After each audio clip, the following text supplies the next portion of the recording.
1장 1절부터 8절 본문을 통해 신자는 진리를 따른다라는 제목으로 하나님의 말씀을 증거하겠습니다. 저는 초등학교 1학년 때부터 교회를 다녔습니다. 고3 때 주님을 인격적으로 영접하고 예수 그리스도의 십자가의 보혈로 제가 구원받았음을 믿게 됐습니다.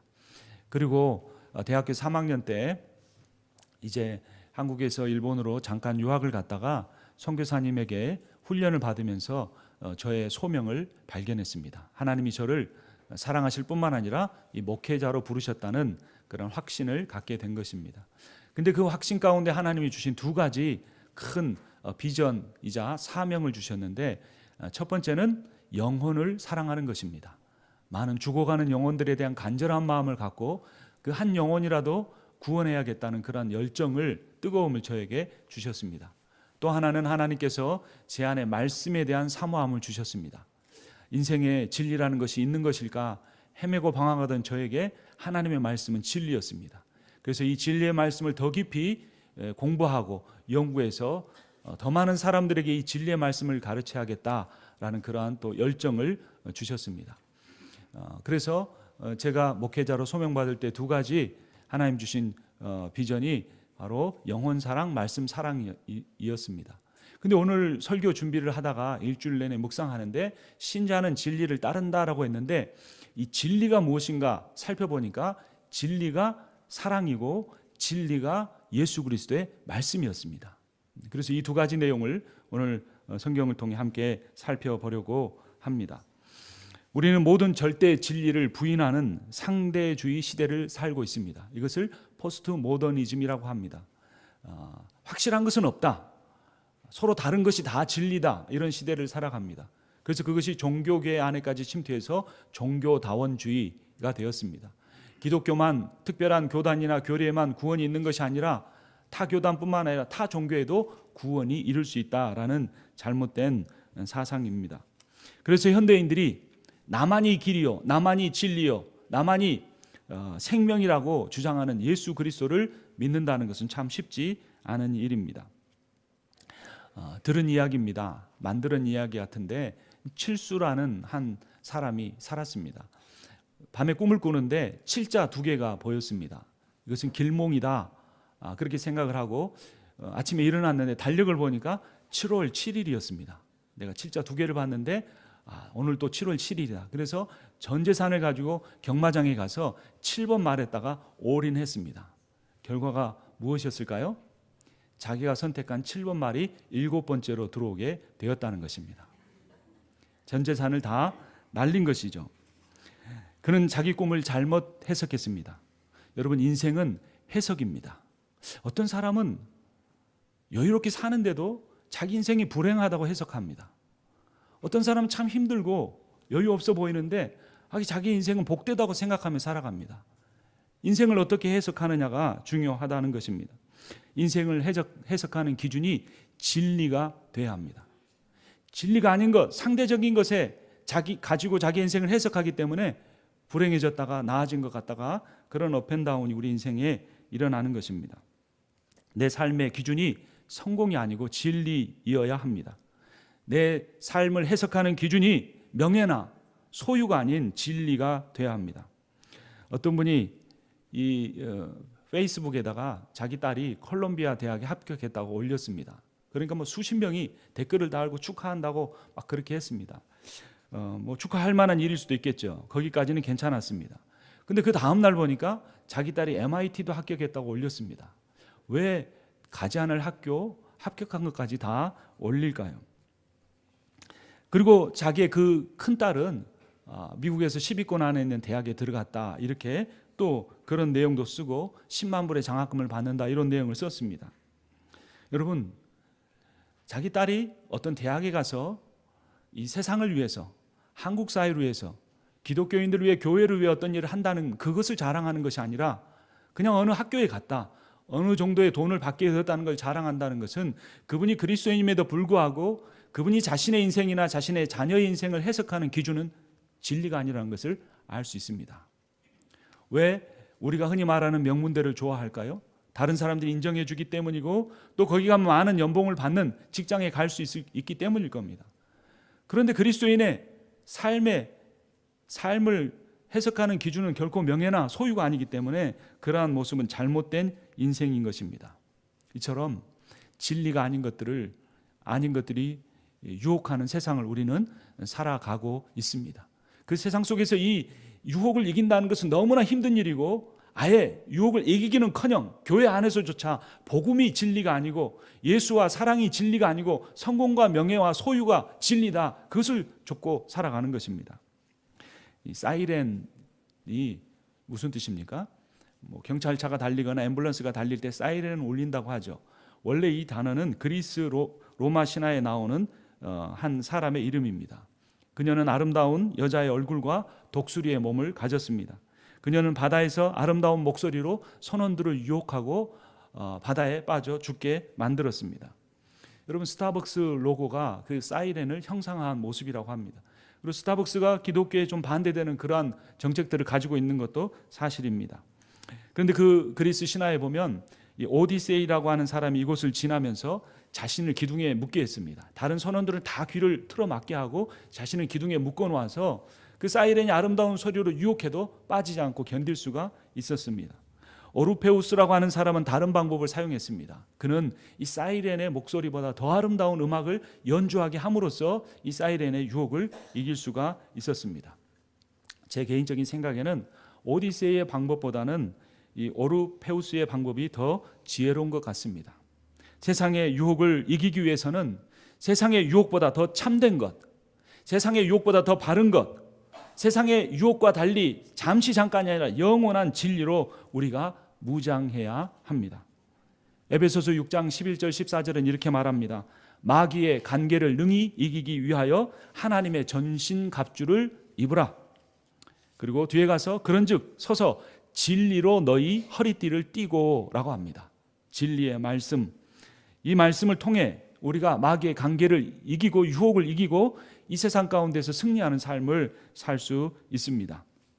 그래서 오늘 본문을 통해 진리가 무엇인지 깨닫고 또 그 말씀에 순종하고자 합니다. 첫째, 이 진리 안에서 행한다는 말, 오늘 설교의 제목이죠. 진리 안에서 행한다는 말은 사랑 안에서 행한다라는 의미입니다. 여러분 1절과 2절을 보면 사랑하는 이라는 단어가 몇 번이나 나온 것 같습니까? 우리 함께 읽어보겠습니다. 요한 3서 1장 1절 2절입니다. 장로인 나는 사랑하는 가이오 곧 내가 참으로 사랑하는 자에게 편지하노라. 사랑하는 자여 내 영혼이 잘됨 같이 내가 범사에 잘되고 강건하기를 내가 간구하노라. 몇 번이 나옵니까?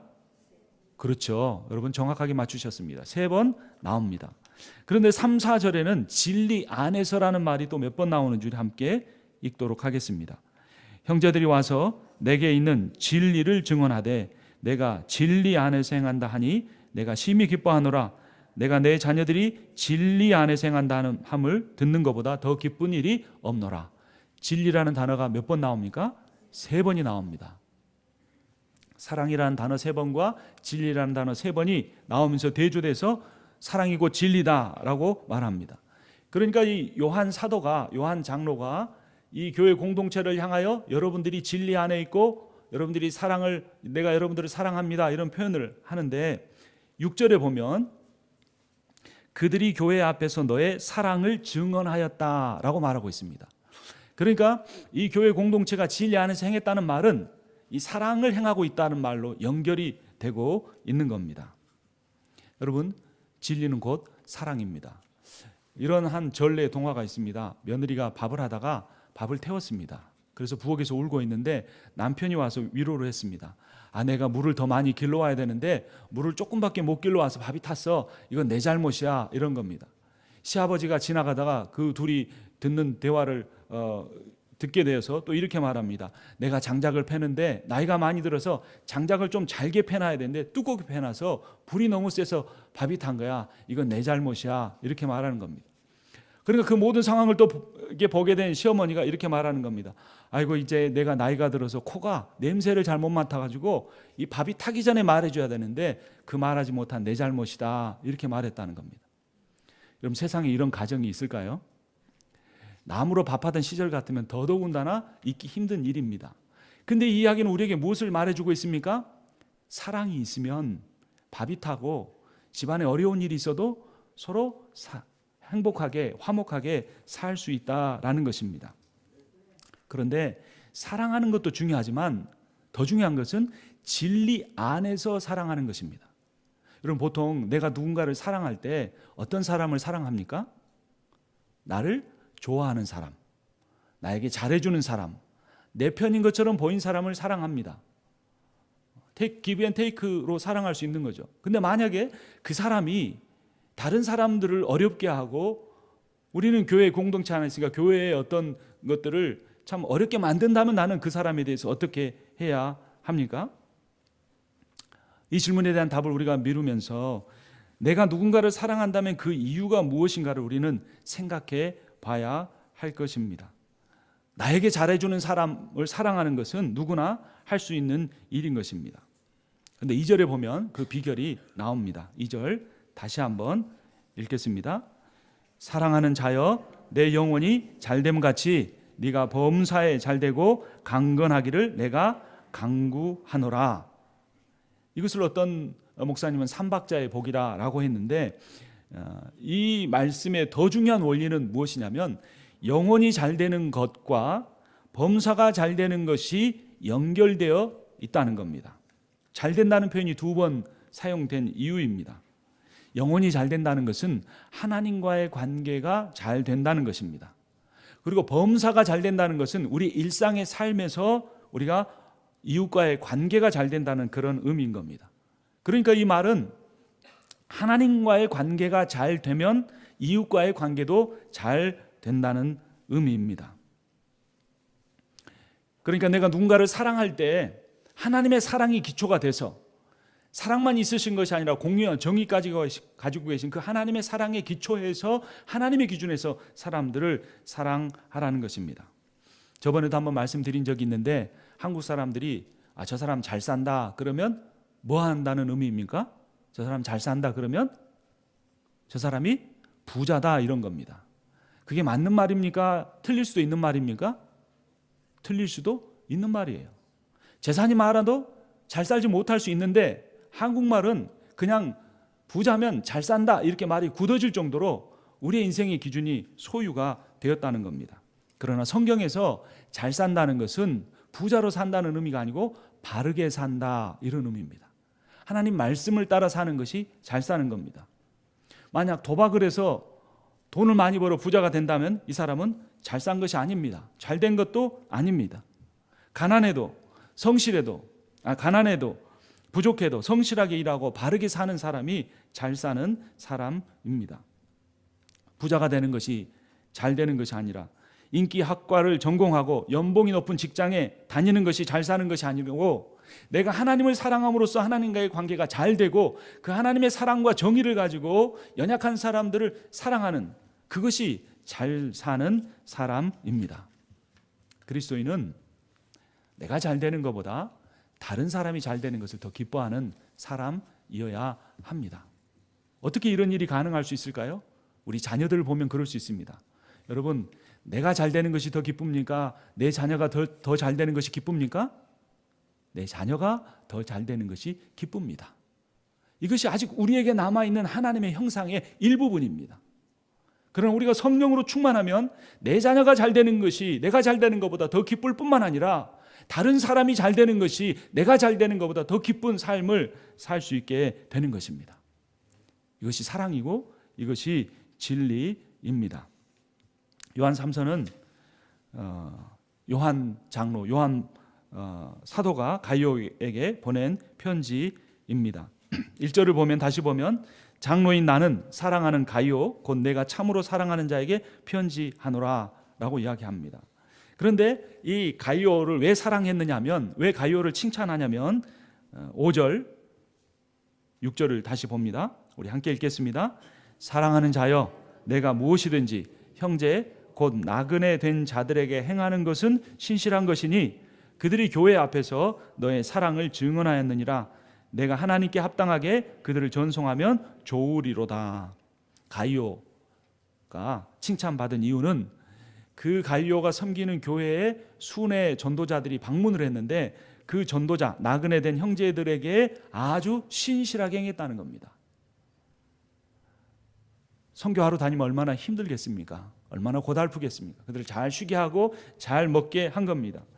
그래서 그 돌아온 순회 선교자들이 이 요한이 있는 교회에 와서 가이오 장로가 우리를 잘 대접했습니다 라는 소식을 전해주었고, 요한이 편지를 보내 그 가이오를 칭찬하고 있는 것입니다.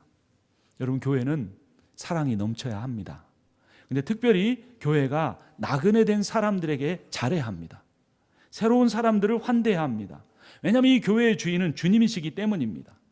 우리 교회의 주인이신 주님은 먼저 온 사람들이 나중에 온 사람들을 섬기고 사랑하기를 원하십니다.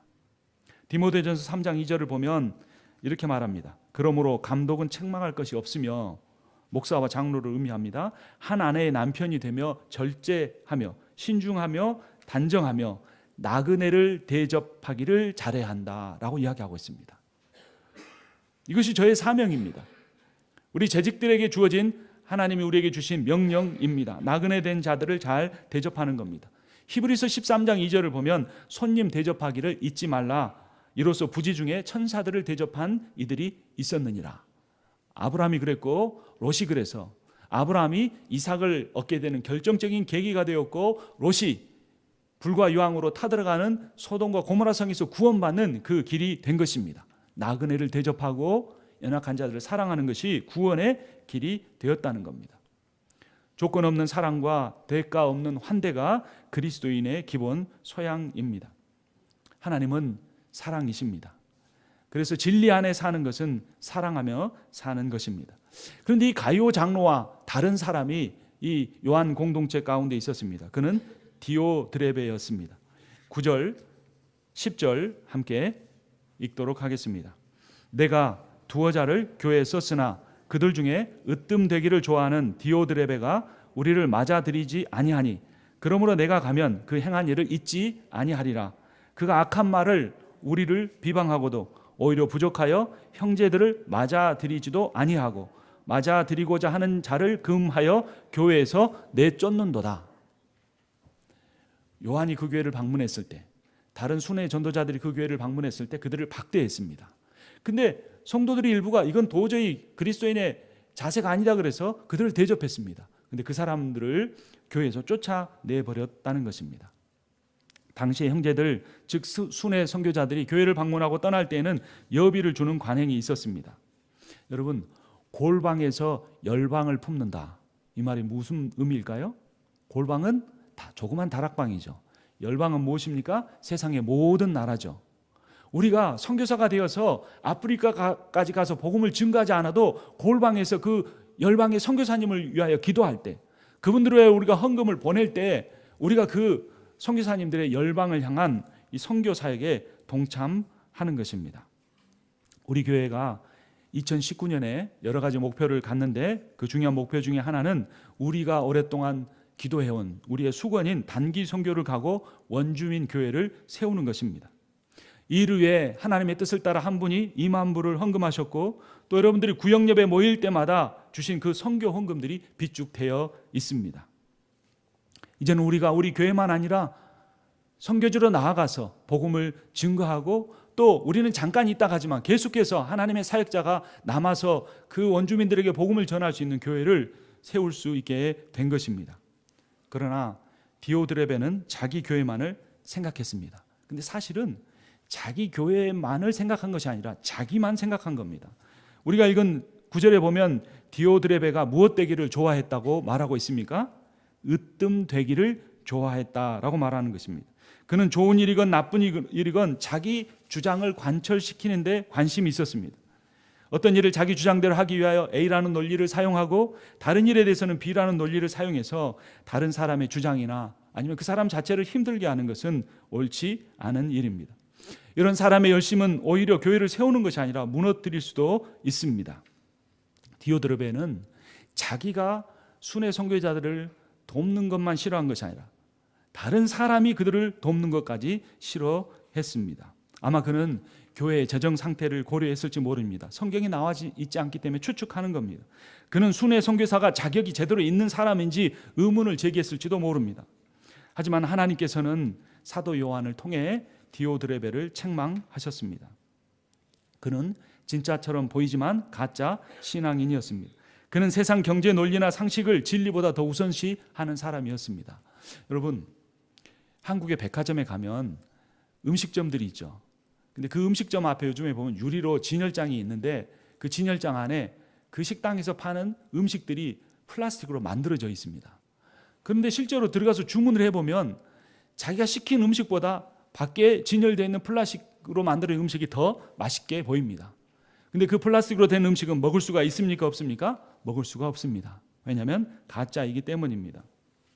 마네킹이 입은 옷을 넘사벽이라고 합니다. 넘사벽이 한국에서 유행하는 축약어인데 넘을 수 없는 4차원의 벽이라고 합니다.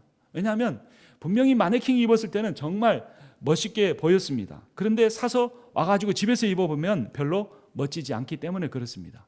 그런데 옷가게는 조명을 정말 옷이 아름답게 보이게 만들어 놨습니다.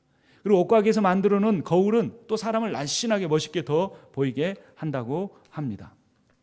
여러분, 진짜와 가짜를 구별하는 기준은 내 안에 그리스도의 사랑이 충만한가 그렇지 않은가입니다. 내가 어떤 일을 결정할 때 이것이 사람을 세우는 일인가 아닌가를 기준으로 삼는 것입니다.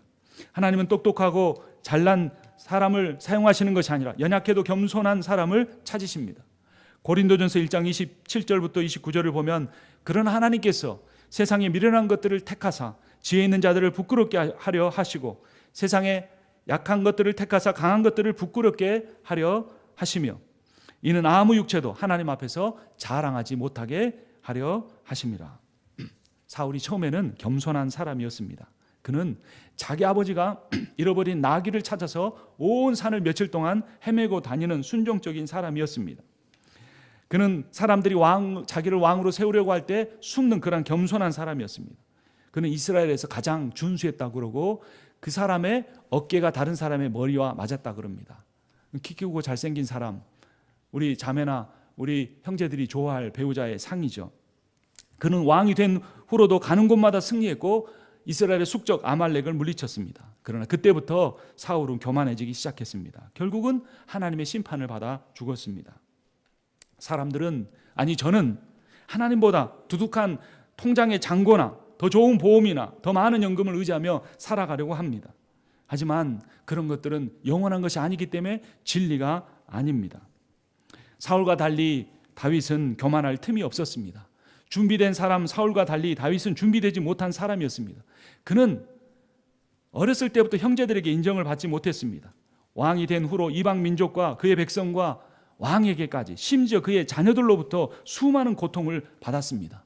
그런데 중요한 것은 그가 고난 가운데 삶으로 인하여 하나님 앞에서 지극히 겸손했고 늘 하나님을 사랑했다는 겁니다. 시편 18편 1절을 보면 나의 힘이신 여호와여 내가 주를 사랑하나이다 라고 고백했습니다. 그는 그의 백성을 사랑하고 그들의 백성 위에 군림하지 않고 그들을 섬겼습니다. 사무엘상 22장 1절 2절을 보면 그러므로 다윗이 그곳을 떠나 아둘람 굴로 도망하매 환난당한 모든 자와 빚진 모든 자와 마음이 원통한 자가 다 그에게로 모였고 그는 그들의 우두머리가 되었는데 그와 함께한 자가 약 400명이었더라 라고 말합니다. 여러분, 다윗은 예수 그리스도의 그림자였습니다. 우리 주님은 환난당한 여러분들의 괴로움을 아십니다.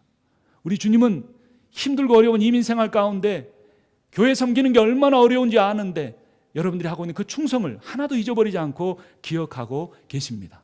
그분이 여러분을 사랑하십니다. 그러므로 이 세상의 것들은 다 변하지만 나를 향한 그 하나님의 사랑은 변하지 않기 때문에 변하지 않는 진리이고 우리는 그 사랑을 받아 진리 안에 사는 사랑을 행하는 사람이 되어야 합니다. 두 번째, 진리 안에서 행한다는 말은 예수 안에서 행한다는 의미입니다.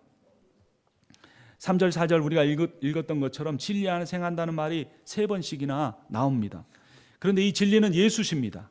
요한복음 14장 6절을 보면 예수께서 가라사대 내가 곧 길이요 진리요 생명이니 나로 말미암지 않고는 아버지께로 올 자가 아무도 없다라고 선포하셨습니다.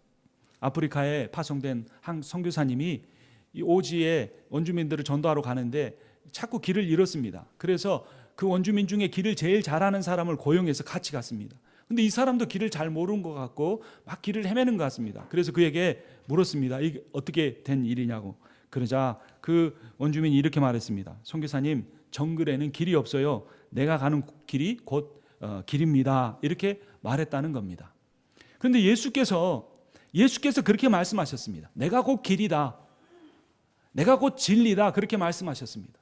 그러니까 우리가 진리를 따른다는 말은 예수를 따른다는 의미인 것입니다. 근데 요한복음 15장 7절을 보면 또 이렇게 말합니다. 너희가 내 안에 거하고 내 말이 너희 안에 거하면 무엇이든지 원하는 대로 구하라. 그리하면 이루리라 말씀하신 겁니다. 우리가 예수 안에 거하는데 예수가 내 안에 거하는 것이 아니라 내 말이 너희 안에 거한다고 한 의미는 뭐냐면 예수의 말씀이 예수 자체라는 것입니다. 말씀이 변하지 않는 진리입니다. 그리고 이 진리의 말씀이 사람을 바꿉니다. 어떤 심리학자가 한 실험을 했습니다. 군중 심리가 개인에게 결정에 미치는 영향을 연구하기 위해서였습니다. 두 개의 판을 세우고 하나는 아주 진짜 검정색을 칠하고 또 한 판에는 거의 검지만 이 짙은 회색을 칠해놨습니다. 50명을 뽑았는데 40명과는 미리 약속을 했습니다. 당신들은 검은색을 고르라고 하면 이 짙은 회색을 꼭 고르십시오. 이렇게 물었습니다. 그러니까 40대 10으로 나뉘어졌습니다. 그런데 횟수가 더해질수록 이 학자와 약속하지 않은 그 10명이 한 명씩 두 명씩 짙은 회색을 검은색이라고 고르기 시작했고 마지막에는 한 명을 제외하고는 49명이 모두 짙은 회색을 검은색으로 골랐다는 것입니다.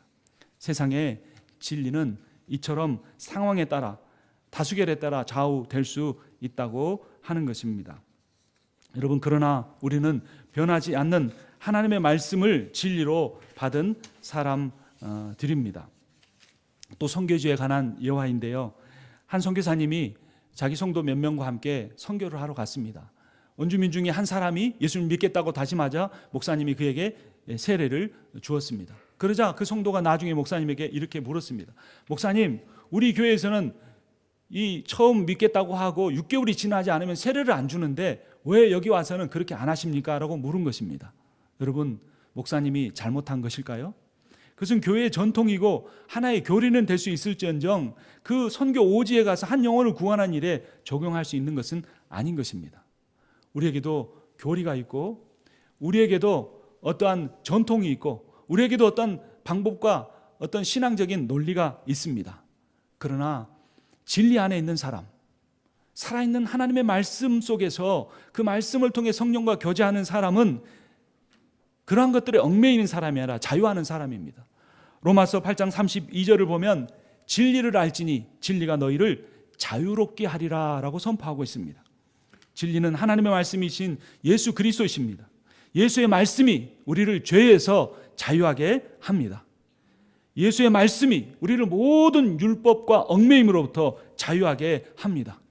예수의 말씀이 우리를 죽음, 사망에서 자유하게 합니다. 우리가 그러므로 진리이신 예수 안에 거한다는 것은 진리인 말씀 안에 거하는 것입니다. 여러분, 요한계시록 2장 12절 16절을 보면 이런 말씀이 있습니다. 버가모 교회의 사자에게 편지하라. 좌우에 날선 검을 가지신 이가 이르시되 그러므로 회개하라. 그리하지 아니하면 내가 내게 속히 가서 내 입에 검으로 그들과 싸우리라. 오늘 또 여러분들은 힘든 이민생활 가운데 나와 예배를 드리십니다. 위대한 일입니다. 그런데 예배의 본질을 알아야 합니다. 예배의 본질은, 예배의 기초는 회개입니다. 예배당에 나오려고 할 때마다 내가 지은 죄가 무거워 하나님 앞에 눈물 흘리지 않고는 드릴 수 없는 그러한 예배, 그러한 예배가 살아있는 예배인 것입니다. 그런데 예수께서 그 회개하지 않는 자들과 싸우겠다고 한 그 입의 검은 히브리서 4장 11절에 보면 말씀입니다.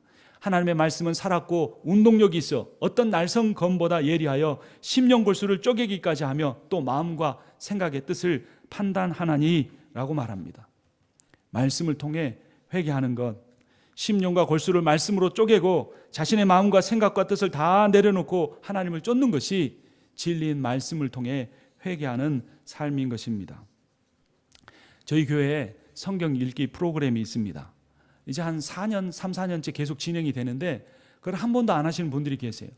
여러분, 혼자 하기는 쉽지 않잖아요. 그러니까 여러분 주보 나눠줄 때 보면 옆에 용지가 있는데 그 용지 가지고 가셔서 성경 읽으면서 좀 표시하면서 하면은 읽기가 쉽습니다. 진도를 따라가면 읽기 쉽기 때문에. 만약에 그게 힘드시면은 우리가 분기별로 한 번씩 일용할 양식을 공짜로 나누어 드립니다. 근데 그것도 한 번도 안 가지고 가시는 분들이 계십니다.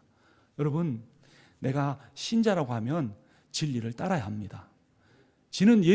그 진리는 예수 그리스도시고 하나님의 말씀입니다. 내가 하나님의 말씀을 읽지 않고 제대로 살 수 있다는 것은 내가 음식을 먹지 않고 내 생명을 부지할 수 있다고 하는 것과 같은 모순입니다. 2019년 표어가 신자다운 신자가 되자이고 주제 찬송이 신자 되기 원합니다 입니다. 여러분, 우리가 참 신자가 되기 위하여 진리의 말씀을 따르기를 원합니다. 마지막 한 가지 예화가 있습니다. 어떤 사람이 진리를 찾기를 원했습니다. 그래서 정말 유명한 한 스승을 찾아갔습니다. 그래서 내가 당신을 통해 진리를 깨닫고 진리를 따르고 싶습니다 라고 말하자 그 스승이 그에게 너는 진리를 어느 정도 간절히 원하느냐 물었습니다. 그가 잠깐 고민하자 바로 그 스승이 그 사람을 연못에 빠뜨려 버렸습니다. 나오려고 하면 막대기로 밀어넣고 나오려고 하면 막대기로 밀어냈습니다. 거의 빠져 죽게 되었을 때 그를 건져 주었습니다. 그리고 나온 다음에 그에게 물었습니다. 너 물속에서 무슨 생각을 했느냐? 무슨 생각을 하긴요? 아무 생각도 없었습니다. 여기서 살아나야 하겠다. 그 생각 하나밖에 없었습니다. 이렇게 이야기했습니다. 그때야 그 스승이 제자가 되겠다는 그 젊은이에게 이렇게 말했습니다. 진리를 추구하는 것이 바로 그것과 같다. 진리는 생명이기에, 진리가 구원이기에, 진리가 사랑이고 진리가 예수 그리스도이시기에 그 진리를 인생의 최대 목표로 하고 살아갈 때야 그 진리를 따르는 삶을 살 수 있을 것이다 라고 가르쳐 주는 것입니다. 신자는 진리 안에서 행합니다. 진리 안에서 행하는 것은 사랑하는 것, 특별히 나그네를 잘 대접하는 것이고, 진리 안에서 행하는 것은 예수님의 말씀을 읽고 회개하고 순종하며 살아가는 것입니다. 이렇게 진리를 따르시는 여러분과 제가 되기를 주님의 이름으로 축원합니다.